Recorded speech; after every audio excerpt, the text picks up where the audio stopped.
তো সুপ্রিয় দর্শক শ্রোতা, ডাক্তার রনি রিভিএম পেজের পক্ষ থেকে স্বাগত। এই যে গাভীটি আছে প্রায় 8 মাস থেকে 9 মাস, এটা দেখা দিয়ে বীজ দেওয়ানো হয়েছিল। তো 8 মাস থেকে 9 মাস গাভীন ছিল। তো কি সমস্যা ছিল আপনি যে আমাদেরকে ডাকলেন? সমস্যা হলো যে পেটের ভিতরে বাচ্চা মারা গেছে। আপনি আগে তো বুঝেন নাই, মানে এমনিতে কি লক্ষণ দেখা গেছিল? এমনিতে পেট ফুলা ছিল, পেট ফোলা ছিল, পরে পরে এই যে দেখার পরে যে পেটে চাপ দেওয়ার পরে যে পেট ডাটা লাগে, ডাটা লাগে, এই বিষয়ে শক্ত লাগে। আমরা সন্দেহ এসেছি যে বাচ্চা আর খালি মারা গেছে। গাভীটা তো উঠবস করতেছিল, খুব একটা খুব একটা উদ্ভুত অস্থিরতার মধ্যে ছিল, বুঝছেন? তো আমাদেরকে যখন ফোন দেওয়া হয় তখন আমরা বললাম যে আসলে দুইটা ঘটনা ঘটতে পারে, বাচ্চা মারা যেতে পারে, আর না হয় এটা জরায়ুতে পেঁচ থাকতে পারে, বুঝছেন? তো পরে আমরা এসে দেখলাম, আমরা কিন্তু আসলে গ্যারান্টি দিয়ে বলি নাই যে এটা বাচ্চা মারা গেছি নাকি, কারণ আমাদের কাছে ওই যন্ত্রপাতি নাই।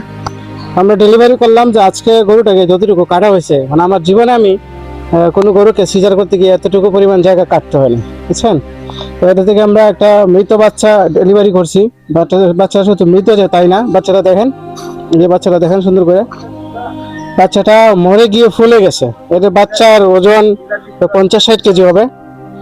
এটা বের করতে যে কি পরিমাণ কষ্ট হয়েছে এটা বলার মতো না। তো আমাদের একজন ডাক্তার হিসেবে আমাদের দায়িত্ব হলো চেষ্টা চালিয়ে যাওয়া, যাতে ডাক্তারের নিয়ম অনুযায়ী গাভী যাতে সুস্থ থাকে, এর জন্য আজকে আমরা এটা সিজার করলাম। আশা করি ইনশাল্লাহ গাভীটা সুস্থ হয়ে যাবে। তবে গাভীটার যত্ন করবেন, গাভীটাকে খাওয়াবেন এবং যেভাবে ইনজেকশন করা লাগে এগুলো করবেন।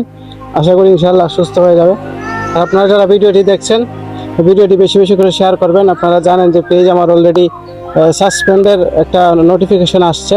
আপনারা যদি বেশি বেশি করে শেয়ার না করেন বা কমেন্ট না করেন, তাহলে কিন্তু পেজটা যে কোনো সময় পরিপূর্ণরূপে সাসপেন্ড হয়ে যেতে পারে।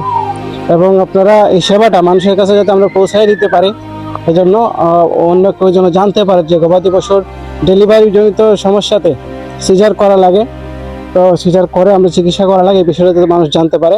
এই জন্য আপনারা ভিডিওটা বেশি বেশি করে শেয়ার করবেন।